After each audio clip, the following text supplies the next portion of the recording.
about that? And the 4 people watching online? No, it's not. I don't have Her phone sounds like it's about to Oh, it's bad. explode. I've got it, though, I got it on Alright, we are live. Okay, welcome, welcome to Wednesday Night Live. And you don't have to be totally silent, Miss Beverly. I know that's hard.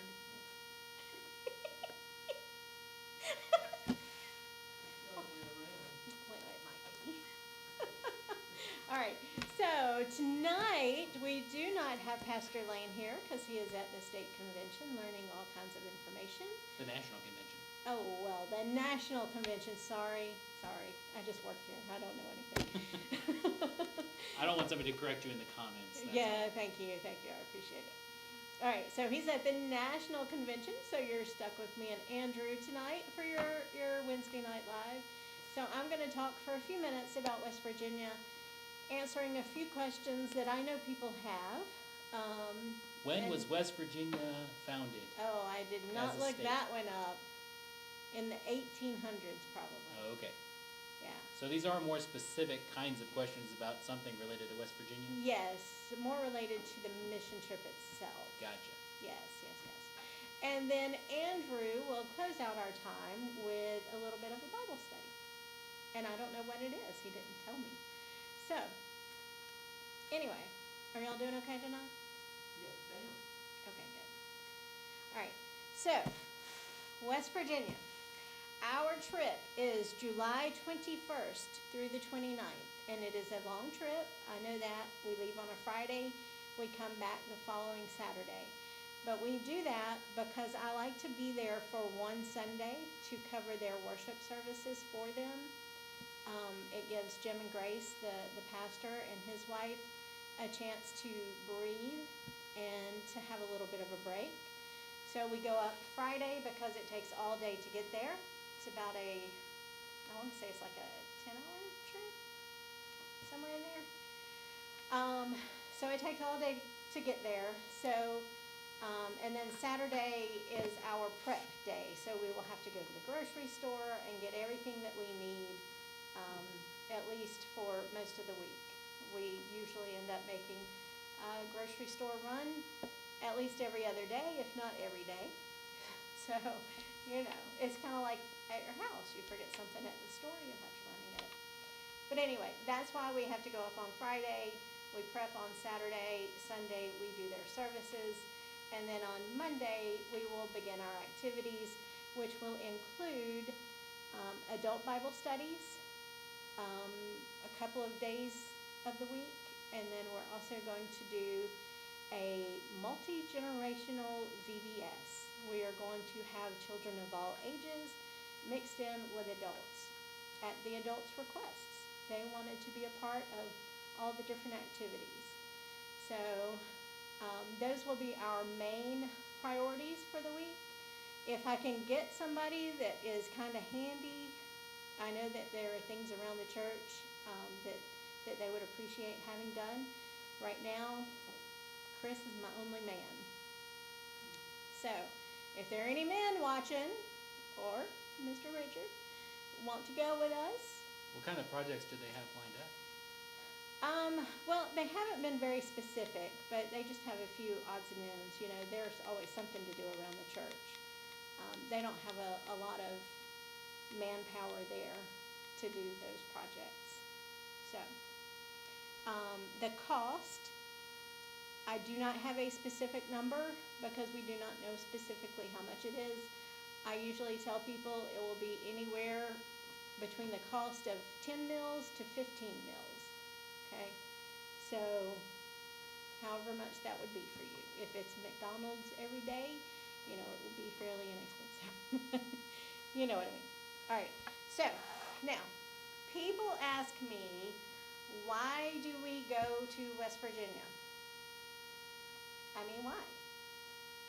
Why do we go to West Virginia, Candace? Thank you, Andrew. All right. We go to West Virginia, Oceana specifically. It is a community.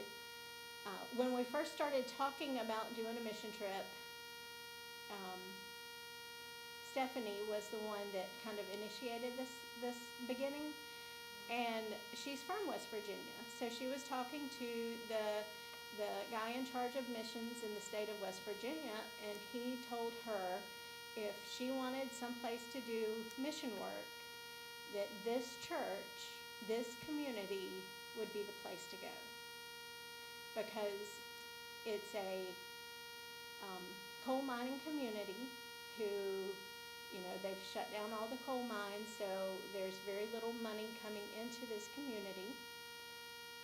The people feel forgotten, unloved, unlovable, like there's no hope, okay? And we are able to go in there and shine a little bit of light for them and try to lead them to Jesus. And that is why we go to West Virginia, so that we can be the hands and feet and love on them and share our hope that we have in Jesus. So that's why we go there, okay? And then a lot of people ask me, why do we keep going back, right? We've been doing this for, I want to say like 10 years, but I'm not exactly sure how long we've been going up there. It's at least 10 years. Right, right. So a lot of people ask, why do we keep going back? And the reality of it is, in America, I don't know about other countries, but in America, people have trouble trusting others, right? Especially people that we deem as outsiders. So the first 2 years that we started going up there was very little trust. They figured we would just stop coming and abandon them.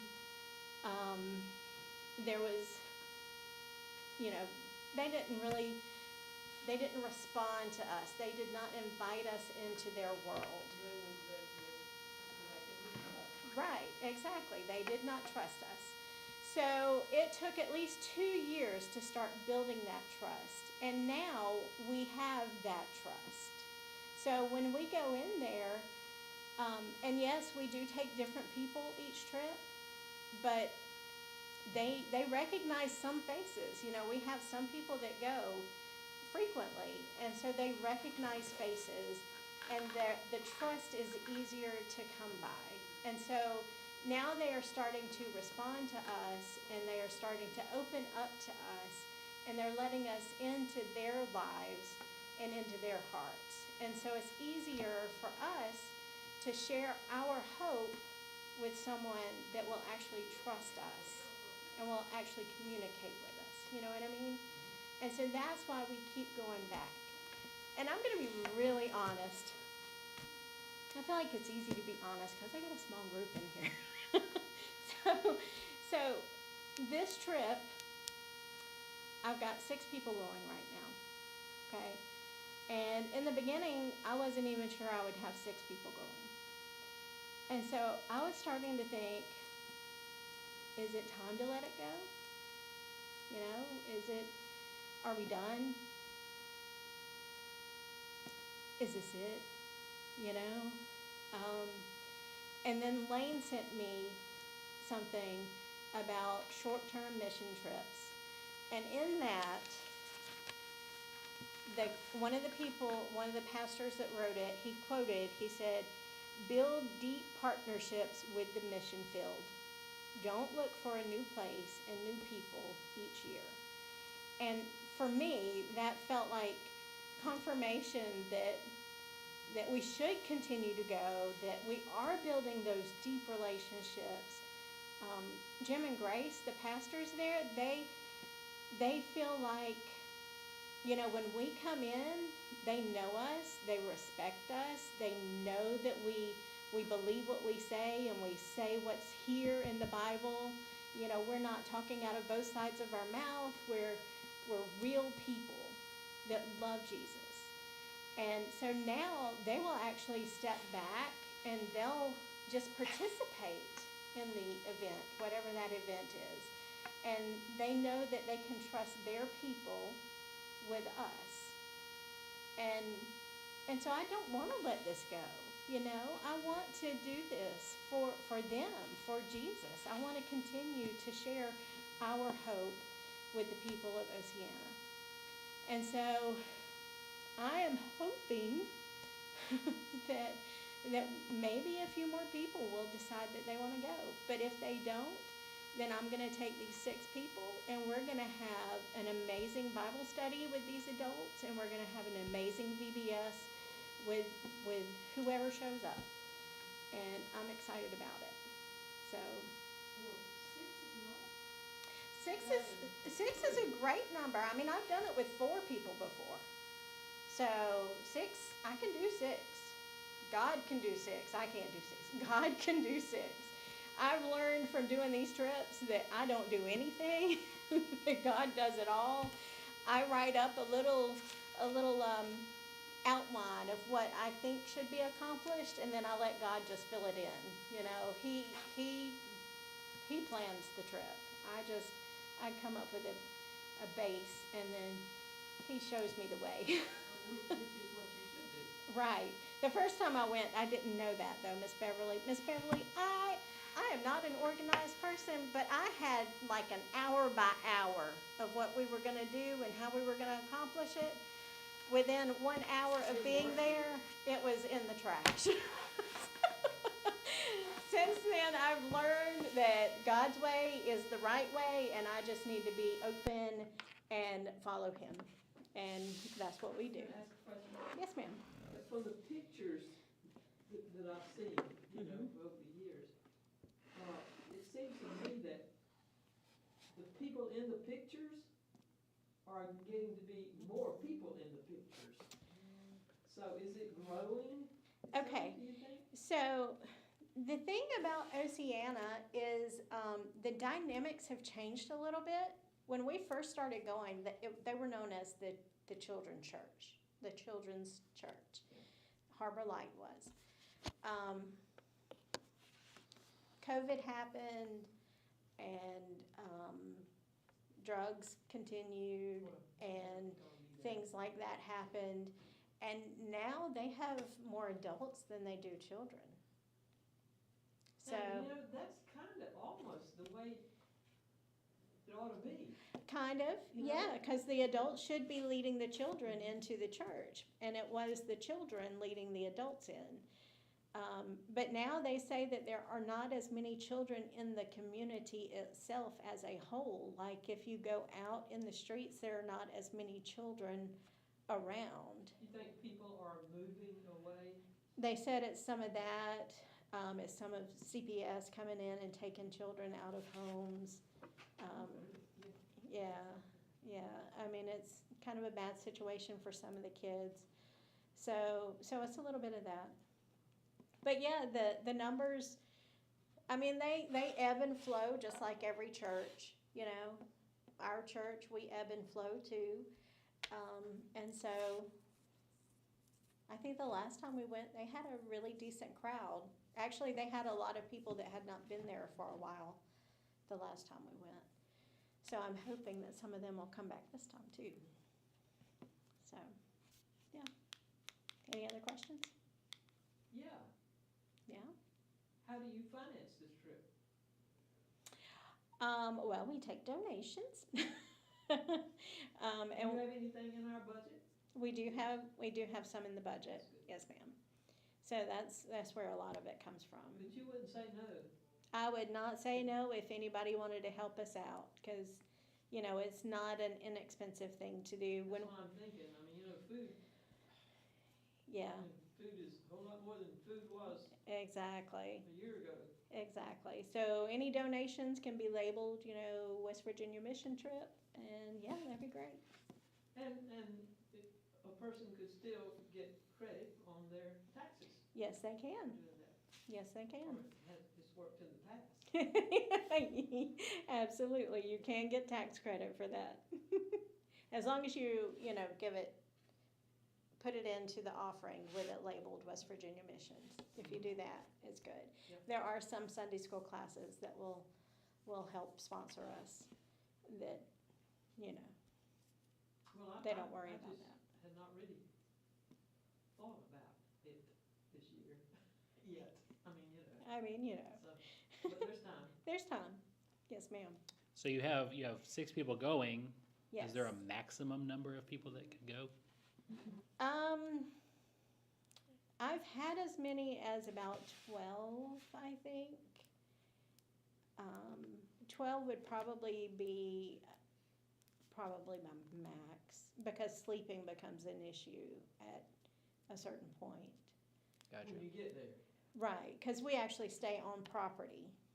That's why it's only meals that are, Yeah, you Yeah. stay right there. yeah. Well, They that's have a mission house the that has church. 4 beds, and then we take air mattresses and use some of their other buildings for other sleeping places. So we just kind of spread out and take over. Well, I mean, it has to be done. Right. Now, the people on your team or potential people, are you looking for any certain kinds of experience they might have, or gifting, or anything like that? They probably need to know how to cook, for sure. Now, I've got Pam heading up my kitchen, That's good. and Miss Ann's going, so I know she's a pretty She's good a good cook cook. too. So, I mean, kitchen cooking is not required. I did not, when I went, I did not end up having to be in the kitchen at all. I think I peeled potatoes that trip. Not that I Well- wouldn't have minded, but So, no, anyone is eligible to go. I don't even have an age requirement. If they are under 16 or 17, I need an adult that is going to assume the responsibilities of guardian for the week. Simply because, for their safety, I want them to have someone to go to if there's a problem, and sometimes I'm pulled in too many different directions, so I can't play that role. So, if someone else that is going will fill that role, perfect. If a parent wants to go with a child, perfect. I'm good. And then older people have giftings too, and they are a blessing to me when they go. So age does not matter, okay? And, you don't have to be able to teach, you don't have to be able to sing. We will plug you in where we can, and we will use you, and God will use you in the way that you're needed. So, yep. Any other questions? I think not. We don't have any comments online, so. Hello Okay. to everybody joining us online. How many do we have? We have 2. Oh, yay!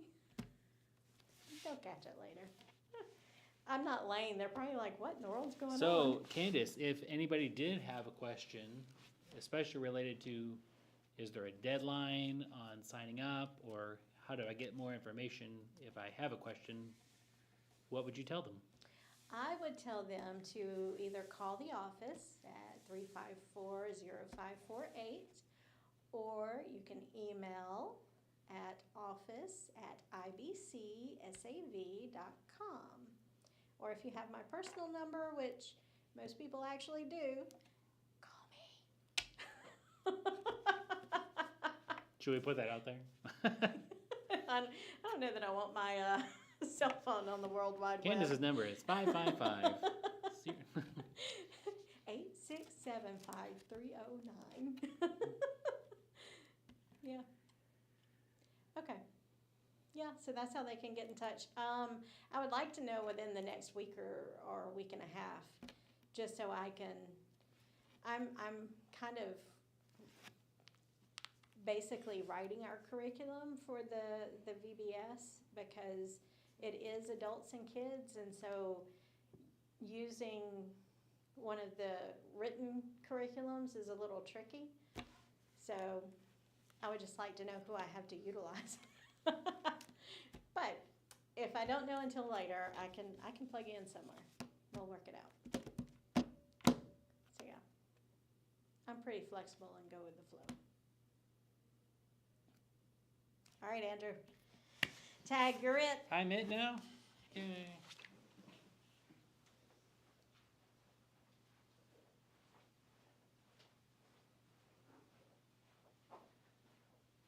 We're gonna do a little do-si-do action. It's kind of what it felt like. Now Candace is gonna talk from behind the camera. That's where I like to be. You did a great job, though. Oh, thank you. Yeah. I do better live than I do when I'm recording videos. You do. You do. When I try to record a video, it takes like 25 outtakes before I get it right. It's terrible. We're not gonna say how Candace compares to everybody else when it comes to the number of times it takes her to record the video. Let's just say she takes the most. I was going to say, I win. High score wins, right? That's exactly right. All right, so we're so glad that anybody who might be watching online, either live right now or watching this at a later time, glad to be with you. If it's one of your first times tuning in or one of your million times tuning in, well, we haven't been doing it a million times, so don't know how you count that. But my name is Pastor Andrew. I'm student pastor here at Emmanuel Baptist Church in Savannah. Pastor Lane is at the Southern Baptist Convention in New Orleans tonight, and so he asked me to fill in for him, and so we've been doing that. If you caught us earlier, Candace was here talking about our upcoming mission trip to West Virginia in July, and now I get to do the Bible study portion of tonight. Now, if you've been tuning in prior to this, I think Pastor Lane has been going through books of the New Testament. Is that right, Candace? Yes. Where did he leave off? You remember? Somewhere around Peter, Somewhere around there. Somewhere around Peter. Last week. Yeah, somewhere around All there. right. Well, I wasn't here last week. it's a good thing I don't have to rely on y'all to tell me where he was, because I'm not doing that part. So I'll leave that up to him. He's got a system for all that stuff. And from what I understand, he will be back next week to give a report from his time at the SBC. And then after that, I mean, there is a plan, but I'm not sure if he's told everybody what that is yet. So I don't want to ruin the surprise if it's meant to be a surprise. So bated anticipation is what we will have for that. All right, so I'm excited to be with you guys tonight because I want to spend some time taking a look at a story in the book of Genesis that I think is going to help anybody who might have ever or is or will deal with struggles in their life. Yes, let's get a show of hands if that's you. All right, there we go. We got plenty of hands here for the people that are here online or in person. And if you're watching online, I'm going to trust that you raised your hand. Now, we're not going to sit here and compare who had the worst struggles or anything like that, because it's a little bit subjective, but that doesn't mean that it's any less of a struggle that you went through. I know I look back on my life, and it seems like when you meet somebody or when you're trying to fill them in on the details of your lives, those kind of pop out as the highlights, except they're not really highlights because we don't like to think about them that way.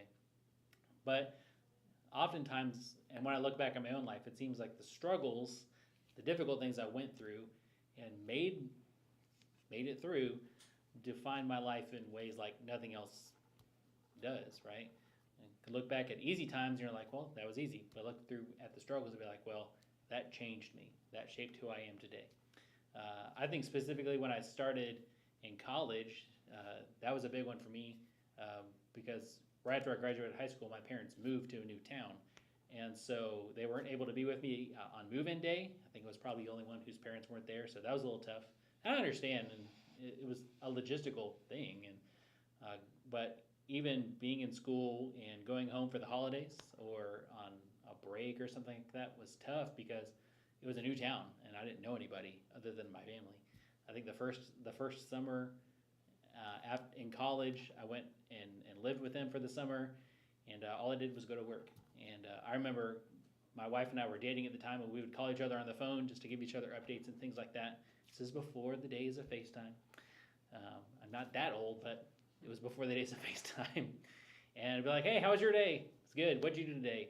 The same thing I did yesterday. I went to work, right? And so that was tough. I mean, worked through that, obviously, and no hard feelings. It's just the reality of the situation when it comes to working and school and all that kind of stuff. But that was a defining struggle because going home wasn't really going home the same for me as it was for everybody else, I think. And I think we all go through struggles like maybe not like that, but struggles where we might feel left alone. maybe we had a friend who, for one reason or another, we felt betrayed. Maybe they stopped being a part of our lives for one reason or another. Disappointments we've had in life, unmet expectations that we've had in life, even to the point of wondering if God was there. Because maybe for one reason or another, when things are going good, we're like, oh yeah, this goodness in my life is evidence that God is a part of this, because God is good and things are going good in my life, so God must have his hand on this. And then when things go south, we're like, well, I guess God must not be part of this, or God, where are you in this situation? I'm not saying that I was like that, but I think sometimes we can be like, all right, God, if you promised X, Y, and Z and I'm not seeing it, like, what's up? There's a disconnect between what we think should be the reality and what we actually see as the reality of the situation. Not that we're promised an easy life, but it's not a bad thing to wonder that sometimes. I think we all do. The good thing is throughout Scripture, we have accounts of people's lives, of men and women who dealt with similar situations. Most specifically, we're going to take a look at Genesis chapter 32 at the life of Jacob. We're going to look at one small snippet from his life where he went through a time where God showed up in a big way. But it's important because this is during a time in his life when God had not been showing up at all. So just to give a little background of what had happened in Jacob's life. So Jacob had grown up. He's the son of Isaac, who is the son of Abraham.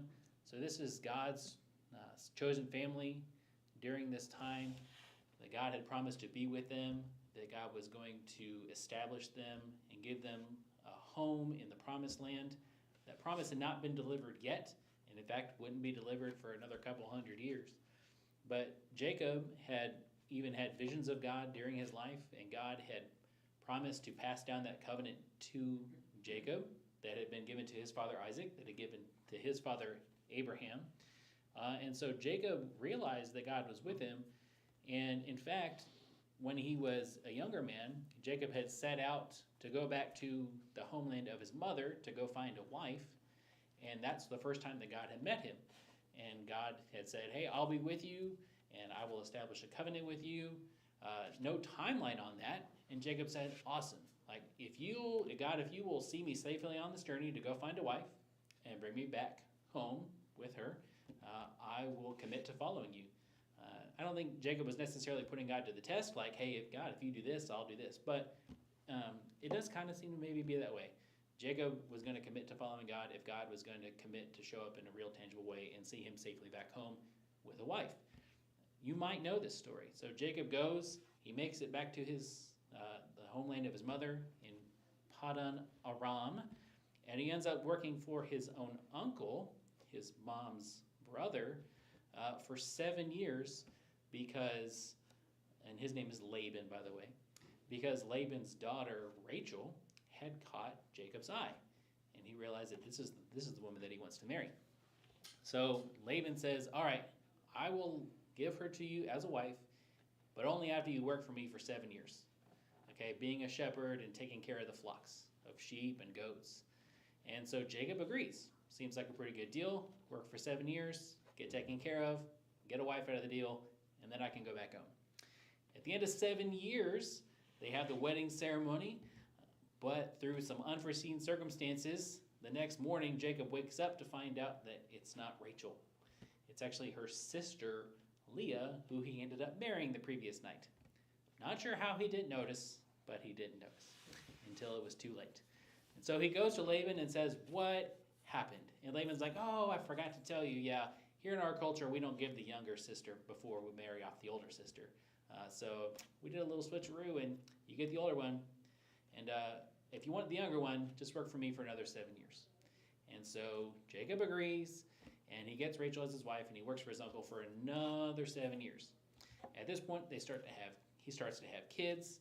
He ends up at this point having, 12 kids, 11 sons, and 1 daughter, and he becomes very proficient in taking care of his uncle's flocks.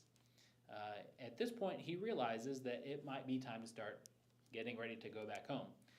And eventually he does that. He gets everything ready, and he starts to head back home. But this is where some problems ensue, because waiting for him back home he didn't leave home on the best of terms. See, his brother, Esau, Jacob had deceived out of the birthright of being the firstborn. So Esau was the firstborn, and because of that, he was due the inheritance of their father and all the blessings and essentially the covenant of God that had been promised to Isaac. Well, a while back, Jacob had deceived his brother into giving him the right of the firstborn for a bowl of stew after Esau came back from hunting one day. And then eventually, when Isaac was older, when their father Isaac was older and blind and couldn't really see, Jacob had deceived his own father into giving him that blessing as well by basically cooking his brother's food and dressing up by putting hairy goat skins on his arms and things like that. Whole weird situation. Needless to say, he didn't leave under the best circumstances. Esau knew about all this, and one of the reasons that Jacob had left to go find a wife is because his parents sent him away before his brother could kill him. So Jacob is gone for a long time, and he knows that Esau is probably just waiting till he gets back to make his strike. And so he is not looking forward to going back because he doesn't know what he's going to meet, what kind of mood Esau is going to be when he meets him. So Jacob's actually making this plan. He splits his family in two groups. So I guess if Esau takes one, Jacob's still left with the other. We're not really given the details on why. Kind of just covering his bases, I guess. But when Jacob is on his way, the night before he's going to meet Esau, God actually shows up. And this is where we pick up in chapter 32 in verse 24. I know it's a lot of context, but it's important for the story. In verse 24, we read this. It says, Jacob was left alone. This is after he had sent half of his family one way and half of his family the other way. So Jacob was left alone, and a man wrestled with him until daybreak. Except we're about to find out it wasn't just any man. Verse 25 says, when the man saw that he could not defeat him, he struck Jacob's hip socket as they wrestled and dislocated his hip. Then he said to Jacob, let me go, for it is daybreak. But Jacob said, I will not let you go unless you bless me. What is your name? The man asked. Jacob, he replied. Your name will no longer be Jacob, he said. It will be Israel, because you have struggled with God and with men and have prevailed. Then Jacob asked him, please tell me your name. But he answered, why do you ask my name? And he blessed him there. Jacob then named the place Peniel, for I have seen God face to face. He said, yet my life has been spared.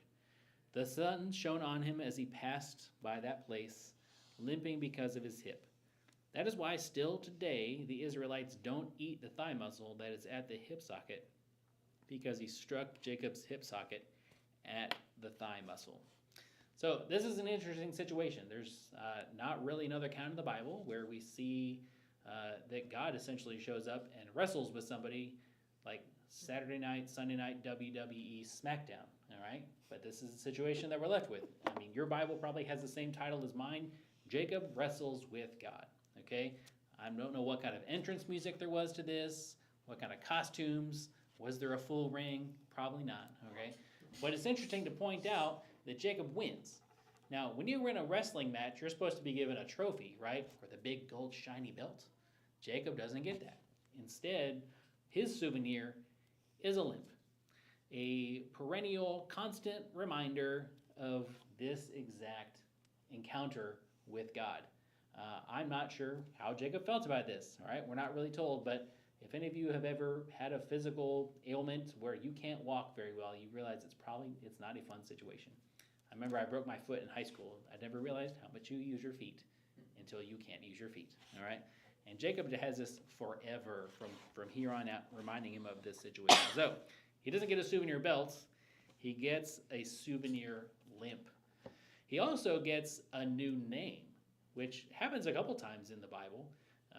For example, you got Simon, one of Jesus' disciples. I was about to say Simon Peter, because that's often what we refer to him. But when Simon was following Jesus, Jesus gave him a new name. He said, your name is going to be Peter. And upon this rock, because Petros means rock, I will build my church. Not upon Peter the person necessarily, but upon Peter's confession that Jesus was the Christ. And that is the foundation for the church. People affirming that Jesus is the Christ and worshiping him together and following him together. Even Jacob's own grandfather, Abraham, had been given a name change.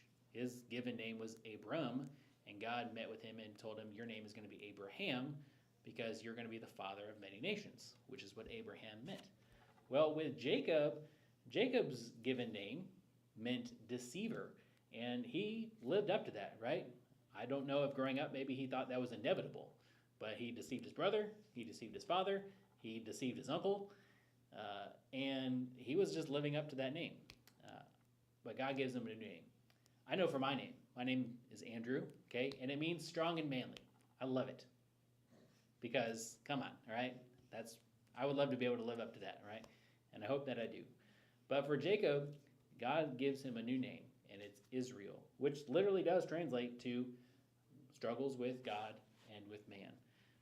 So not only does his limp act as a souvenir reminding him of this encounter and everything that led up to it, but his new name reminds him of this encounter and everything that led up to it and everything that follows it.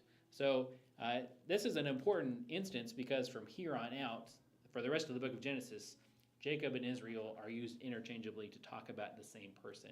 And in fact, this renaming is repeated a couple different times to remind us how important that it is. But this new name means that God has given him a new identity. Everything that had transpired before in his life, it's not that it didn't matter, but God was basically drawing a line in the sand and saying, all right, everything that happened in the past is past. Everything that happens from here on out is important because Jacob is coming back to the promised land where the rest of his family was. And from here on out, his life was going to be a little bit different. It's important to recognize something, though, because here we are in Genesis chapter 32, and Jacob's story only begins back 5 chapters ago, depending on how you count, in chapter 28. So his encounter with God on the way to go find a wife didn't happen all that long ago in the span of you reading the book of Genesis. But through context clues and the fact that he had gotten married not once, not twice, but actually by now it's 4 times, because the servant women that his uncle had given Rachel and Leah, they had given to him as wives. So he had 4 wives, 12 children by now, and we recognize that this was not a short span of time. This is probably decades in Jacob's life. So at one point, God met with Jacob saying, hey, I'll be with you. And Jacob said, cool, I'll follow you if you bring me safe back from finding a wife. And then it's like decades of radio silence where we don't have any indication that Jacob heard anything about God. He was still doing what he thought to do best with no indication that God was with him at all until he's on his way, until God tells him it's time to go back home and until God meets him right here and wrestles with him. So this is an indication that something important was happening because Jacob hadn't heard from God in such a long time. And you have to think that was probably a struggle as well, that Jacob had committed to do all these things and then didn't hear anything from God for such a long time. But he was still committed to it. And he gets this as a souvenir. He gets the new name and he gets the limp. I know in my family, one of our favorite traditions when it comes to getting souvenirs, when we go on vacation and trips and things like that, is to get Christmas ornaments. It's pretty cool because every year when we decorate the tree, we try to make a big deal about it, and we pull all the ornaments out of the box, and we're like, oh, remember this? We can remember, oh, this was from this trip, and this was from that trip, and even for our kids, some of those trips they were on, so they know a little bit about it, but they were little. Some of those trips happened before they were born, so we can tell them stories about it. And it's really fun. It makes it a whole fun, joyous occasion. And so our tree is just this hodgepodge of ornaments that don't match. But that's the way we like it, okay? We just have the one tree. I know some people have like multiple trees, but we just have the one tree. But it works like that. They're souvenirs that help us tell a story about something that happened in the past. Well, it works the exact same way for Jacob. Now he has this new name, and now he has this limp, and it is a souvenir that can tell a story about the struggles that he went through. And it works the same way in our lives too, if we're keen and aware enough to recognize it. That the struggles that we have been through, especially the ones that we recognize that God has seen us through, well, those struggles create souvenirs. Sometimes it's good memories, sometimes it's difficult memories. We can call them scars if we want to, as long as we don't get too hung up on that. But so those struggles create souvenirs, and those souvenirs help us tell stories about times in our lives when God has been with us and seen us through a difficult situation, or maybe one that we feel like we're in right now. Sometimes in church world, we call those testimonies, right? Stories about something that God has brought us through. It could be a salvation testimony, like, here's my life before Jesus, but God saw me through that struggle. It could be post-salvation, like, I was following Jesus and I was committed to following him, but my life had this and that happen, but God saw me through that. We look back and see that those are souvenirs of past struggles, but they create stories that we can tell other people. And that's really helpful as followers of Jesus, because oftentimes we go through similar struggles as somebody else. And we get to tell those stories to one another to build one another up. To see, oh, well, okay, if God saw you through that and God doesn't change, well, then God can be faithful. He is faithful to see me through the struggles that I'm going through, just like God was faithful to see Jacob through the struggles that he went through. Even when it might not seem like God is part of anything that's going on in our lives. Well, he's faithful, maybe just behind the scenes, maybe just where we don't see it. And at some point in our lives, we're able to look back like, oh, we can piece it together. Oh, that's what God was doing. That's where God was. I couldn't see it then, and that was hard. But now I can look back and see that God was with it the entire time. I mean, even when it comes to this, you got even with Jesus, right? After Jesus rose from the dead, he had these physical scars that his disciples were able to look at and touch and literally poke their fingers through, I guess. Those are souvenirs of a struggle that Jesus went through in dying on the cross for our sins. But they tell a story of God's love by, it's the story of the gospel of Jesus loving us enough. And one day when we get to see Jesus face to face, we're still going to see those scars, right? It's an everlasting reminder, an everlasting story of the struggle that Jesus went through to demonstrate his love for us. So you have to imagine, and the text even tells us in verse 32 that even to this day, when the sacrificial system was established and still around, when the book of Genesis was finally written down, it says the Israelites don't eat the thigh muscle that is at the hip socket. It's an everlasting reminder of what happened in Jacob's life. And so if anybody ever had any questions about, well, hey, why don't we eat this? Or anytime they're like, well, we're going to eat this part, but not that part of the animal that's been sacrificed, they can remember that God was with Jacob through his struggles, and so no matter what struggles the Israelites were going through, hopefully it's a reminder to them that God was going to be with them as well. So it's not too hard, I think, to imagine Jacob, okay? He is a father. Eventually we do know that he's a grandfather. He becomes great-grandfather, right? He's sitting around, growing older with his family, with his neighbors. And imagine somebody who doesn't know the story, right? They walk up to him and be like, hey, what's with the limp, right? Like, why do you walk like that? You look fine, but you walk with this limp. And Jacob is given the opportunity to recount the story, the epic story, right? Of holding his own in a wrestling smackdown with God. That's got to be a cool story, right? But they asked, so he's going to tell it. And then he gets to use that story to tell them about all the struggles that God had seen him through. He could tell them about his old name. He could tell them about his old identity. And then he could compare it and contrast it with his new name and his new identity that God gave him. And he could tell how his struggles created a souvenir and it created stories that he would never forget.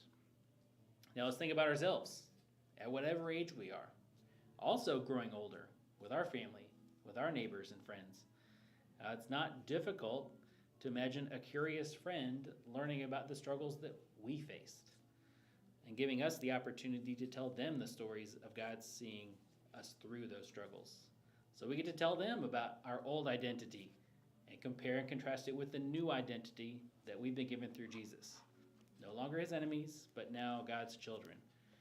Now, sharing these stories, these testimonies, these souvenirs is one way, again, that we build up and encourage one another, because we know that God saw us through those struggles, and it can help somebody else know that God will see them through their struggles as well. So it's important for us to share those stories, and I hope that you will be able to see those opportunities, to see those conversations that you're going to have with family members, with friends, with neighbors, with coworkers, with people at school, and that you're able to show them that the same God who saw you through the struggles in your own life, you might have souvenirs from those. Oftentimes it's difficult because we don't like to talk about the bad stuff in our life. We're like, well, I don't want to talk about it. But if God has seen us through that, and if that story is able to glorify Jesus because he saw us through those, they can be useful and they can be helpful, not just for ourselves to be able to process through that, but also because somebody else might be going through something similar, or they might go through something similar in the future. And those stories can help them as we encourage one another to follow Jesus better. So that's all I have for us tonight. We usually do end this with a time of prayer. Is that right? Yes, we do. All right. So if you're watching us now online and you would like to share something that we could pray about, you can leave that in the comments below or wherever that might be on your browser or streaming service or whatever you're viewing this on right now. And you can leave those comments on at any time. We go back and review that, don't we? From time to time to Yes, see if we do. people make prayer requests. Yeah. So, all right. So, Candace, as people might be filling those out, do we have any prayer requests that we already know about? We have Betty McGinnis, who I believe is under hospice care. Okay. And then we have Pam's mom, Josephine Haywood, who is hopefully getting out of rehab on Monday. Okay. Perfect. And that's all I know of right now. All right. All right. We're also going to be praying for the West Virginia mission trip. Please. Right.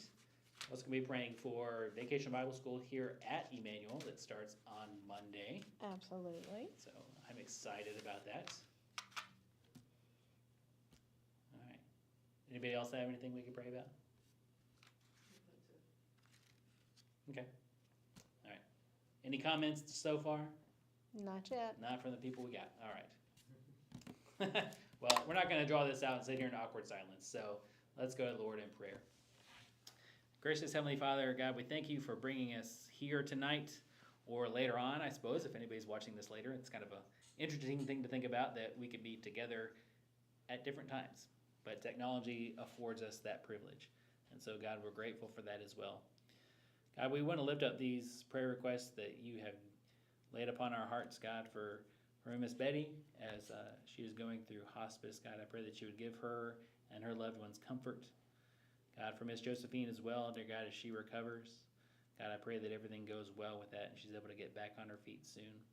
God, for the events and ministries that we have coming up here at the church with the West Virginia mission trip, with music camp as well, with Vacation Bible School and everything else we've got going on, I pray that that would be honoring. And God, that for all the hard work and everything that is used for those ministries, God, that we would see some real fruit from those. God, that we're able to see your hand on those. They were able to see growth. God, that new people are reached in the name of Jesus, and that more importantly, that lives are simply transformed by the gospel. God, for anything else that we have going on, for anything that might be mentioned in the comments later on, God, you know what is important and going on in our lives. Dear God, you know the struggles that we might be going through right now. And God, we pray that your hand will be on those as well.